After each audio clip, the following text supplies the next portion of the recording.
सुन्दरि माधवी चन्द्रसहोदरि हेममयी मुनिगणमण्डित मोक्षप्रदायिनि मञ्जुलभाषिणि वेदनुते पङ्कजवासिनि देवसुपूजित सद्गुणवर्षिणि शान्तियुते जय जय हे मधुसूदनकामिनि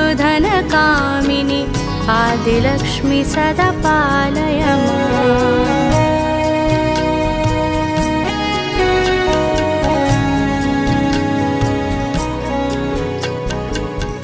कलिकल्मषनाशिनि कामिनि वैदिकरूपिणि वेदमयी क्षीरसमुद्भव मङ्गलरूपिणि मन्त्रनिवासिनि मन्त्रनुते मङ्गल